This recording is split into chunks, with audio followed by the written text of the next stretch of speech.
성경 말씀과 다니엘서의 예언 연구를 사랑하시는 성도 여러분, 다니엘서 10분 강해 64번째 시간입니다.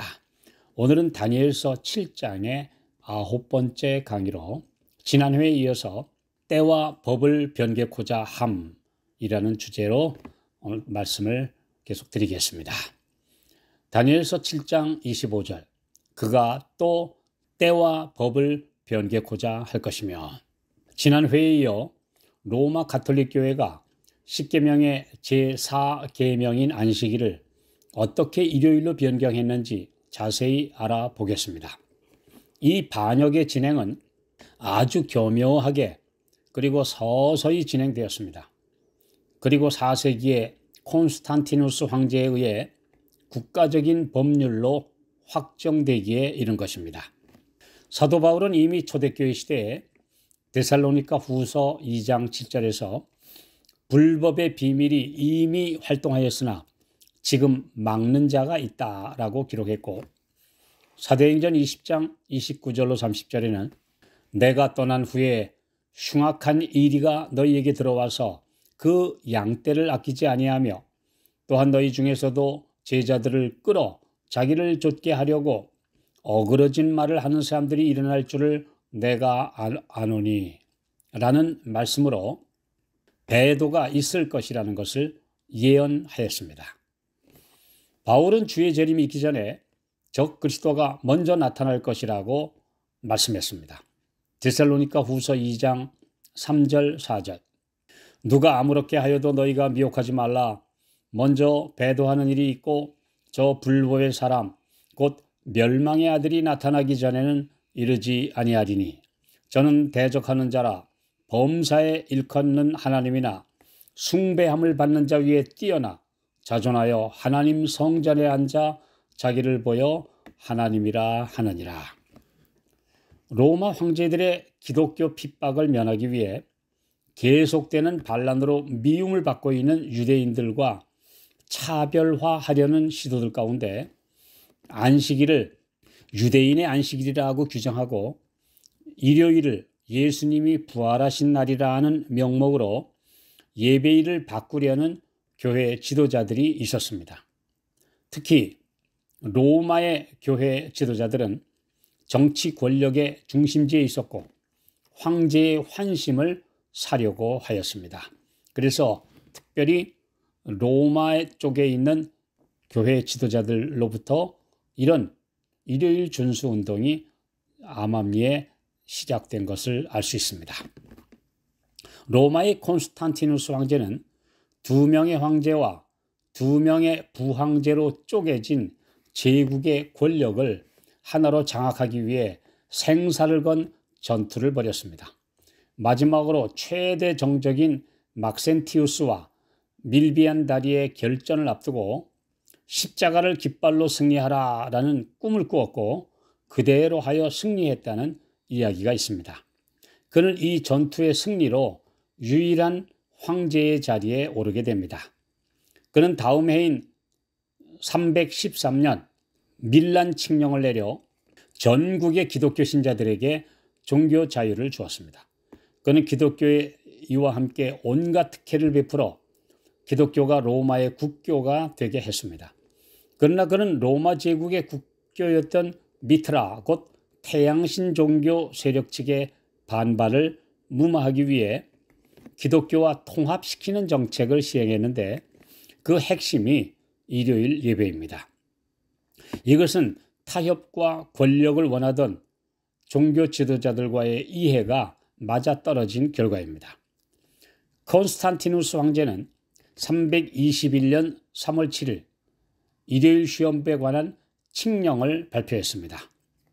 이 존경할 만한 태양의 날에 모든 판사들과 도시에 사는 모든 사람들 그리고 장사하는 사람들은 쉬업하도록 하라.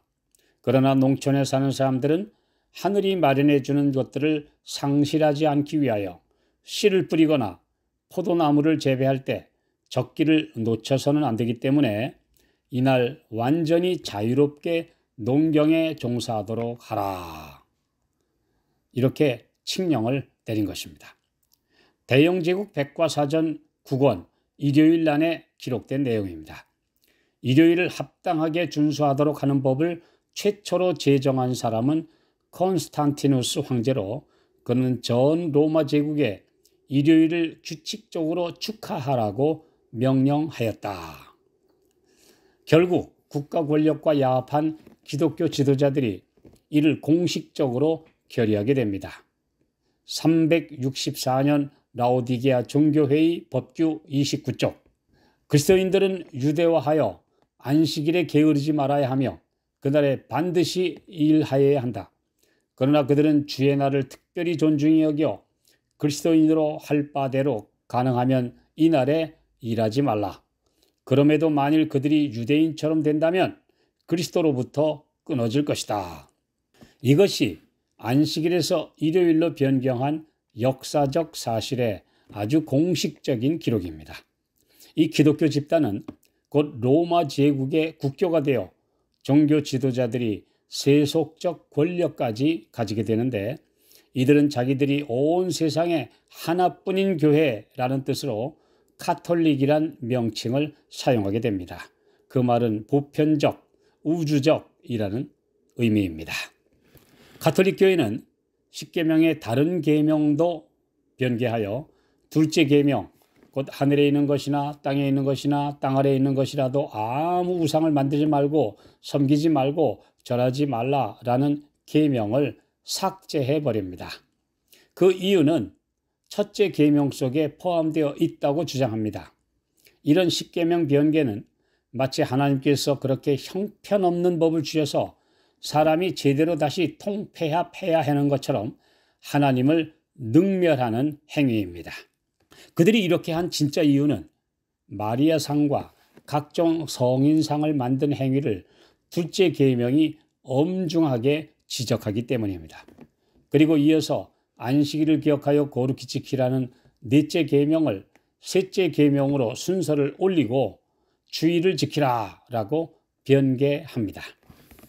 결국 한 계명이 없어진 것을 메꾸기 위해 십계명의 열째 계명, 출애굽기 20장 17절, 내 이웃의 소유를 탐내지 말지니라. 내 이웃의 아내나 남종이나 여종이나 육축이나 무릇 내 이웃의 소유를 탐내지 말라라는 계명을 둘로 쪼개어 제9계명, 이웃의 아내를 탐내지 말라, 그리고 10번째 계명, 이웃의 소유를 탐내지 말라, 이렇게 탐내지 말라는 계명을 두 계명으로 나누어 버렸습니다. 그들은 하나님의 계명을 인간들 마음대로 누더기처럼 만들어버린 것입니다. 이사야 8장 16절, 너는 증거의 말씀을 싸매며 율법을 나의 제자 중에 봉함하라. 참된 그리스도의 제자들은 그분의 율법을 원형 그대로 보존해야 합니다. 이사야 8장 20절, 마땅히 율법과 증거의 말씀을 좇을지니 그들의 말하는 바가 이 말씀에 맞지 아니하면 그들이 정령이 아침빛을 보지 못하리라. 어떤 이유나 변명도 하나님의 십계명을 변개한 것을 정당화하지 못합니다.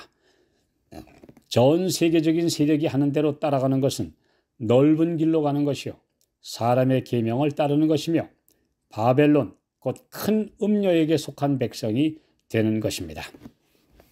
계시록 12장 17절, 용이 여자에게 분노하여 돌아가서 그 여자의 남은 자손 곧 하나님의 계명을 지키며 예수의 증거를 가진 자들로 더불어 싸우려고 바다 모래 위에 섰더라. 우리는 하나님과 용, 곧 사탄의 대리자인 작은 뿔, 적 그리스도 사이에서 우리가 섬길 대상을 선택해야 합니다. 이 선과 악 사이의 최후 전쟁에서 하나님께 충성된 남은 자손이 승리할 것이며 주께서는 이긴 자들을 데리러 속히 오실 것입니다. 진리 안에 굳게 뿌리를 내리고 말씀대로 사는 것이 성경이 말하는 좁은 길, 그리고 남은 자손의 길입니다.